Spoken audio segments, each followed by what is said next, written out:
Morning students, myself San Patel.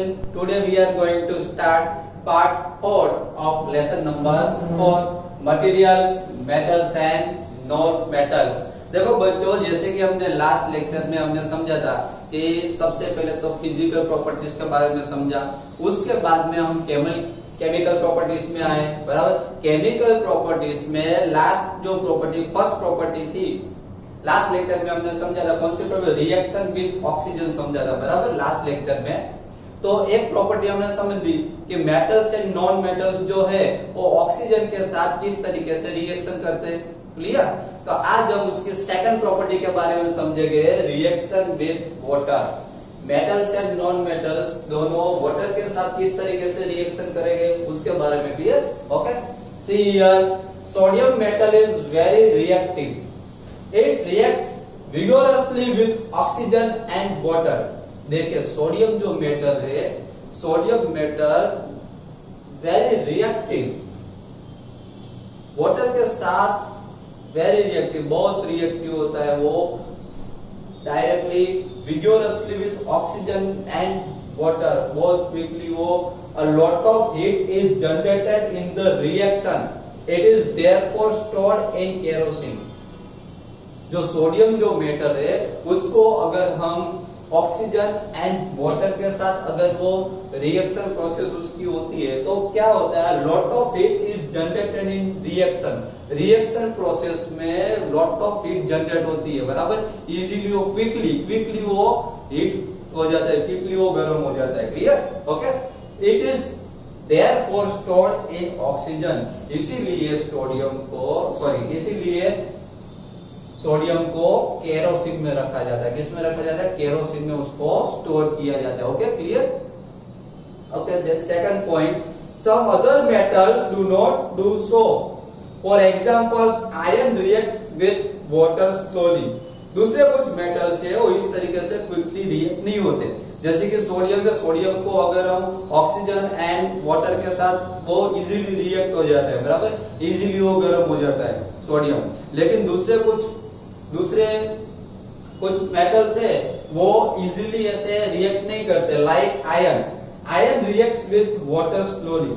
Iron जो है water के साथ स्लोली रिएक्ट करता है। बराबर, क्योंकि वाटर के साथ जब वो टच में आता है तो उसके ऊपर रस्ट लगना स्टार्ट होता है, लेकिन वो स्लोली वो प्रोसेस स्लोली है। इतनी सोडियम जितनी फास्ट नहीं है। बराबर, सोडियम जैसे ही वाटर के टच में आता है इजीली वो क्विकली रिएक्ट करता है। क्लियर? उसमें हीटिंग होने लगती है। Okay, then third point is, generally non metals do not react with water.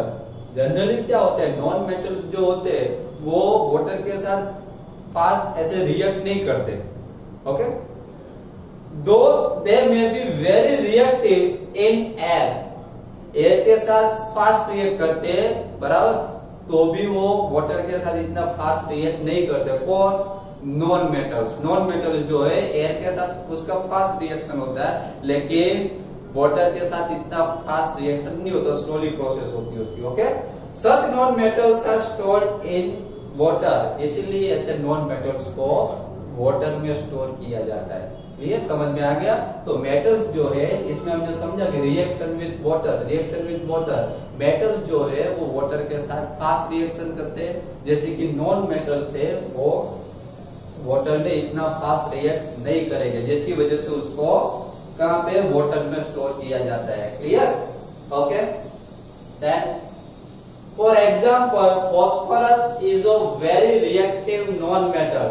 Phosphorus जो है वो वेरी रिएक्टिव नॉन मेटल से, फॉस्फोरस के साथ वेरी रिएक्टिव नॉन, उसकी फास्ट रिएक्ट करता है वाटर के साथ। It catches fire if exposed to air. देखो बच्चों, ये याद रखना कि फॉस्फोरस है वो it catches fire if exposed to air. अगर उसको हम एयर के, अगर एटमॉस्फेयर में रहेंगे, अगर उसके साथ एयर टच होगी तो वो इजीली उसका फायर लग सकती है फॉस्फोरस पे। बराबर, याद रखना। To prevent the contact of phosphorus with atmospheric oxygen, it is stored in water. देखो, इसीलिए उसको एयर में या वाटर ऑक्सीजन के साथ वो ऑक्सीजन के टच में ना आए, तो इसकी वजह से उसको कहां पे स्टोर किया जाए, स्टोर इन वाटर, इसीलिए उसको वाटर में स्टोर किया जाता है। समझ में आया? फॉस्फोरस को वाटर में क्यों स्टोर किया जाता है? क्योंकि फॉस्फोरस जो है अगर ऑक्सीजन के कांटेक्ट में आएगा, फॉस्फोरस ऑक्सीजन के कांटेक्ट में आया तो इजीली उसमें फायर लग सकती है, क्विकली फास्ट उसमें फायर लग सकती है, पता चला? इसीलिए ऑक्सीजन के टच में ना आए, कांटेक्ट में ना आए, इसी वजह से उसको वाटर में स्टोर किया जाता है। समझ में आया? तो सेकंड जो केमिकल प्रॉपर्टी है रिएक्शन विथ वाटर, बराबर, वो हमने समझी। Okay, now third chemical property is reaction with acid. Third chemical property हमारी है रिएक्शन विथ एसिड। अगर मेटल्स और नॉन मेटल्स एसिड के टच में आते हैं तो किस तरीके से रिएक्ट करते हैं वो समझेंगे इसमें। Non metals do not react with acid. Non metals जो है वो एसिड के साथ रिएक्ट नहीं करते, इजीली रिएक्ट नहीं करते, बराबर। नॉन मेटल्स जो है वो एसिड के साथ रिएक्ट नहीं करेंगे, but metals react with acids and produce hydrogen gas that Burns with a pop sound. देखो, नॉन मेटल्स जो है वो तो एसिड के साथ रिएक्शन नहीं करते, लेकिन मेटल्स जो है अगर मेटल से वो अगर एसिड के टच में आए तो वो हाइड्रोजन गैस प्रोड्यूस करेंगे। क्या करेंगे? हाइड्रोजन गैस प्रोड्यूस करेंगे that Burns with a pop sound, और पॉप साउंड के साथ बर्न होने लगेगा। समझ में आया? तो ये बात आपको याद रखनी है कि reaction with acid, reaction with acid में आपको ये बात याद रखनी है कि नॉन मेटल्स जो है एसिड के साथ इजीली रिएक्ट नहीं करेंगे, बट लेकिन जो मेटल्स है अगर वो एसिड के टच में आए तो उसमें से हाइड्रोजन गैस प्रोड्यूस होगा और इजीली वो बर्न हो जाएंगे। ओके, पॉप साउंड के साथ वो बर्न हो गए। Clear? Copper does not react with dilute hydrochloric acid even on heating, but it reacts with sulfuric acid। देखो, ये बात भी आपको याद रखनी है कि जो कॉपर है वो डाइल्यूट हाइड्रोक्लोरिक एसिड के साथ उसका कोई रिएक्ट नहीं करता। डाइल्यूट हाइड्रोक्लोरिक एसिड के साथ वो रिएक्ट नहीं करेगा, लेकिन but it reacts with sulphuric acid. अगर वो सल्फ्यूरिक एसिड के टच में आया तो वो रिएक्ट करेगा। Okay, clear? Then our fourth chemical property is reaction with bases। अगर बेसिस के साथ मेटल्स एंड नॉन मेटल्स अगर बेसिस के कांटेक्ट में आते हैं तो किस तरीके से रिएक्ट करते हैं उसके बारे में समझेंगे। Metal reacts with sodium hydroxide to produce hydrogen gas. अगर मेटल सोडियम हाइड्रोक्साइड के साथ अगर कांटेक्ट में आता है, सोडियम हाइड्रोक्साइड क्या है? तो बेस है। सोडियम हाइड्रोक्साइड क्या है? बेसिस है, बराबर। तो सोडियम हाइड्रोक्साइड के साथ में अगर मेटल कांटेक्ट में आएगा तो टू प्रोड्यूस हाइड्रोजन गैस, तो हाइड्रोजन गैस प्रोड्यूस करेगा। Clear? Reaction of non metals with bases are complex. और नॉन मेटल्स जो है वो अगर बेसिस के साथ उसका रिएक्शन क्या है वो बहुत कॉम्प्लेक्स है, बराबर। उसका कोई रिएक्शन समझने के लिए बहुत कॉम्प्लेक्स है, वो इजीली वो रिएक्ट नहीं करेगा। समझ में आया? तो रिएक्शन विथ बेसिस, रिएक्शन का जो बेसिस के साथ उसका रिएक्शन ऑफ मेटल्स का, तो अगर मेटल्स सोडियम हाइड्रोक्साइड के साथ वो रिएक्ट करता है तो क्या होगा? सोडियम हाइड्रोक्साइड के कांटेक्ट में आएगा तो हाइड्रोजन गैस प्रोड्यूस करेगा, और उसके नॉन मेटल्स जो बेसिस के साथ उसकी जो प्रोसेस है वो बहुत कॉम्प्लेक्स है। Clear? Then our fifth chemical property is displacement reaction. देखो, ये बहुत इंपॉर्टेंट प्रॉपर्टी है, डिस्प्लेसमेंट रिएक्शन। ये आपको इस प्रॉपर्टी का नेम से ही पता चलेगा इसमें क्या होता होगा? डिस्प्लेसमेंट होगा। क्या होता होगा? डिस्प्लेसमेंट। ओके, अभी इस प्रॉपर्टी को हम एक एक्टिविटी के थ्रू समझते हैं। देखिए, take 500 millilitre beakers and label them A, B, C, D and E। हमें 5 बीकर्स लेने, और 5 बीकर्स जो है 100 मिलीलीटर कैपेसिटी होनी चाहिए उसमें, बराबर। जैसे कि यहाँ पे हमने 5 बीकर्स लिए, देखो एक फिगर भी दिखाइए, ए, इसको लेबल देना है A B C D and E. Clear? जैसे 5 बीकर्स लिए हमने and then take about 50 millilitre of water in each beaker. इसकी कैपेसिटी, बीकर की कैपेसिटी है 100 मिलीलीटर बराबर, लेकिन हमें उसमें सब बीकर में 50 मिलीलीटर वाटर उसमें ऐड करना है। सब में 50 मींस हाफ बीकर फिल होगा बराबर। Okay, then now dissolve in each beaker a teaspoonful of each substance as indicated in figure।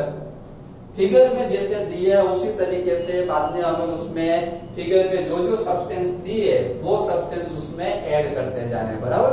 Clear? Okay, चलिए अब समझते हैं। जैसे कि यहाँ पे फिगर ए में हमको दिया, देखो ये फिगर दिए, उसमें फिगर ए में यहाँ पे जो सॉल्यूशन लिया है CuSO4 सॉल्यूशन लिया है। ये अंदर जो सॉल्यूशन है 50 मिलीलीटर, उसमें CuSO4 का सॉल्यूशन मैंने लिया बराबर। CuSO4 का सॉल्यूशन इसमें 50 मिलीलीटर CuSO4 है इसमें, CuSO4 का सॉल्यूशन है। अब मैं क्या करूं कि इसमें मैं जिंक ऐड करूं। CuSO4 का फुल फॉर्म होता है कॉपर सल्फेट। क्या होता है? Copper sulphate.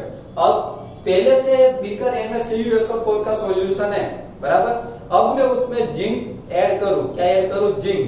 Zn का मतलब होता है जिंक। तो देखिए प्रोसेस क्या होगी, यहाँ पे उसका केमिकल रिएक्शन इधर दिखाया गया है कि CuSO4 प्लस Zn। CuSO4 में अगर मैं जिंक Zn ऐड करूंगा तो इसमें चेंज ऐसा हो जाएगा कि जो Zn है वो Cu की प्लेस में आ जाएगा, मीन्स जिंक है वो कॉपर की प्लेस में आ जाएगा, और कॉपर है वो जिंक की प्लेस ले लेगा। इसको बोलते हैं डिस्प्लेसमेंट। देखो यहाँ पे CuSO4 प्लस Zn, तो यहाँ पे क्या हो गया?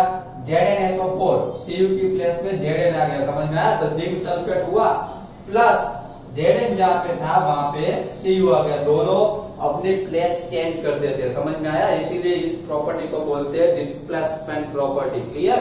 देखो यहाँ पे फिर से एक बार समझा देता हूं मैं आपको कि यहाँ पे बीकर ए में हमने CuSO4 कॉपर सल्फेट का सॉल्यूशन लिया था बराबर। अभी कॉपर सल्फेट के सॉल्यूशन में हमने जिंक ऐड किया। जिंक ऐड किया, उसमें दोनों के बीच में केमिकल रिएक्शन हुआ, और केमिकल रिएक्शन में क्या हुआ कि जो कॉपर था उसकी प्लेस में जिंक आ गया और जिंक की प्लेस में कॉपर आ गया। इसलिए यहाँ पे कॉपर सल्फेट था, इसकी जगह पे यहाँ पे जिंक सल्फेट बन गया। समझ में आया? तो कॉपर और जिंक का क्या हो गया? डिस्प्लेसमेंट। क्लियर? ओके, वैसे तरीके से दूसरा भी यहाँ पे एक एग्जाम्पल है। यहाँ पे FeSO4 आयरन सल्फेट लिया है और उसमें कॉपर ऐड किया है। आयरन सल्फेट में अगर कॉपर ऐड किया तो कॉपर आयरन की प्लेस में कॉपर आ जाएगा और कॉपर की प्लेस पे आयन आ जाएगा। समझ में आया? दोनों का डिस्प्लेसमेंट हो जाएगा। जैसे कि यहाँ पे दिया है कि ये जो FeSO4 है आयरन सल्फेट, उसमें अगर हम कॉपर ऐड करें Cu, कॉपर ऐड किया तो ये जो कॉपर है Cu वो Fe की प्लेस में आ जाएगा, आयन की प्लेस में, और आयन है वो कॉपर की प्लेस में आ जाएगा। तो यहाँ पे बनेगा CuSO4 प्लस Fe। जो आयरन सल्फेट था वहां पे क्या बन गया? Copper sulphate. ये क्या हुआ? डिस्प्लेसमेंट। आयन FeNCu, आयन और कॉपर का क्या हुआ? यहाँ पे डिस्प्लेसमेंट हुआ। समझ में आया? क्लियर? ओके, तो आज के वीडियो में पार्ट 4 में हमने क्या देखा? Chemical properties of metals and non metals. Metals and non metals की हमने केमिकल प्रॉपर्टी समझी। लास्ट लेक्चर में हमने एक प्रॉपर्टी समझ ली थी, कौन सी प्रॉपर्टी? रिएक्शन विद ऑक्सीजन समझा था। आज हमने रिएक्शन विद वाटर समझा। Okay, then reaction with acid समझा। Second property reaction with water है। Third property reaction with acid है।